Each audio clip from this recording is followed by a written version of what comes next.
feel like for you? First of all, let me say again, thanks for having me. It's been such a long, long time since I've been on the platform. Right. It definitely feels exhilarating. I can't even find another word to describe the feeling. It's an exhilarating feeling. I didn't realize that this was going to happen so huge, so fast. But, we trust the process and we're just thankful for it, reaping the blessings as they come. And we're just pushing forward right now. Yeah, we're continental now. The last time you were on our stage, I remember you were talking to Winford and he mentioned dancehall, and you never shied away from it. You're just like, listen, you can't be put in a box. Dancehall is something that you would dabble in if you so feel necessary. And here we are. So this is not a surprise for probably some people, but for some maybe it is a surprise that you're so good on a dancehall rhythm like Dirty Money. Right. And how do you respond to that? Yeah, I mean, as I've already said, I'm not specifically a dancehall artist. I try my best to cross the continents, so to speak. Yeah, I try to cross the barriers, the genres, kind of mix and blend different styles of music together. Even with this song that just got released, if you listen to it, the first part, it kind of sounds like a reggae type of feel, based on how the people are reacting to it. Because I've been hearing that I sound a little like Taros, a little like Dapper, Wagwan my father, a little like Karnium, and a whole lot of other slow of artists. So the first part, I kind of built it to resemble this reggae type of feel, reggae type of sound, and then I go bam, full on dancehall, continental girl I take set, and then I just switch it up in the chorus. Girl, if you want me, yeah. So everything changes. So it's like it rotates. Reggae, dancehall, the pop R&B. So I don't really restrict myself to one genre per se. I play in different oceans. Right. Yeah. Okay, and let's get into now the chronological order of how this happened. Of course, everybody knows that the rhythm came out and it became this thing that, a bunch of artists wanted to be on, and the whole thing about being approved and all of that. How did you get into the Dirty Money mix? Actually, that's a very interesting question. So I didn't even know that it was a whole thing until I was talking on the phone with one of my friends, and he had mentioned to me that, Russian drop a rhythm, and he's also a musician. And he was saying to me that, I think I want to put something on the rhythm. And I say, do you think? I said, what do you mean Dirty Money rhythm? And he said to me that Russian is reviving one of the rhythms that he had put some hit songs on a few years ago. Right. And I'm like, all right, okay. And he told me the name of the rhythm, Go Go Club. But I actually didn't know the name of the rhythm.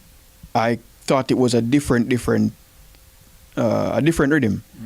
And he pointed it out to me. He's like, no, it's this one. The one that the cartel is on. And I said, oh, okay. Me, knowing me, yeah, I do dancehall, but I'm very particular when it comes on to beats.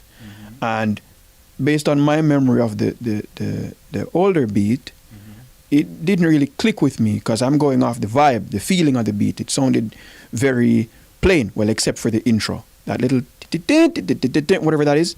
I don't know what kind of instrument it is, but it's top notch. But everything else sounded plain to me, so I'm like, I don't know if I want to put something on this.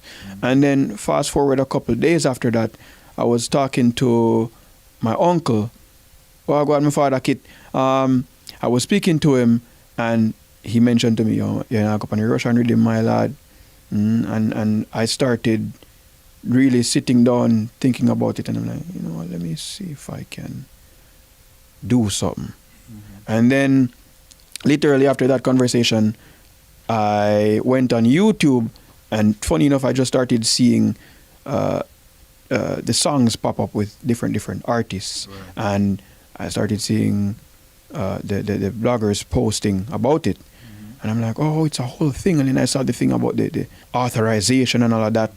And I'm like, all right, let me listen to snippets of these songs and see what happens. So I go through and I listen to a few of them. And I'm like, you know, I'm going to try my hand at something. Right. I'm going to see if I can come at this from a more unique vantage point, because everything that I hear, it sounds the same to me, right? And I sat down and I came up with that little intro and I posted it on the gram. Right. And literally after I posted it, just started running up. And I saw people tagging at Russian. And So was it that at that point you hadn't decided to like make an entire song yet? You were just kind of testing the waters? yeah, because even if you go back and you check the post now, I believe I said something along the lines of, let me know if you authorize this before I go any further. And then I tagged Russian. And the people started running it up. And then literally probably like an hour or two after I made my post, it started blowing up wicked. I saw Main Danger reposted.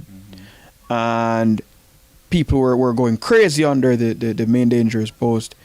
And they were like, yo, we not authorize Russian if you not authorize a song, blah, blah, blah, blah, we not authorize the rhythm, blah, blah, blah, blah, blah. You know how people get on the internet, because it's crazy. So it just started going nuts. Yeah. And then two twos, me look, me start say, check mark, yeah, so, check mark, there, so, check mark on that page, because it started going nuts everywhere. Yeah. And then, me see him put a check mark, Father Russian put a check mark on my page, and I say, all right, me half authorized now. Let me see what I go on. I say fully, me half authorized, but getting the check mark now made me say to myself, all right, so he approves. He at least likes what he hears. Right. So let me continue writing this. And then I sat down with actually one of my friends from Edna, and I wrote everything, and I let him hear everything that I wrote, and he's like, yo, this is gonna do it. This is gonna be a hit. And I posted a follow-up video about 2 or 3 days after I posted the first video that went viral. And basically what I did was I sang the first 2 lines of the verse, first verse. And then I said at the end, you're ready when you heard me, bro. Yeah. And then I tagged Russian again. And then literally after that, I just saw a message come in, send a demo. And the rest is history. Yeah, basically. Yeah. So, and I get to understand that the song was recorded in this studio. Definitely, yes. Definitely. And what was that process like? It was seamless. Seamless process. You know, we got Father Drew over there, so Drew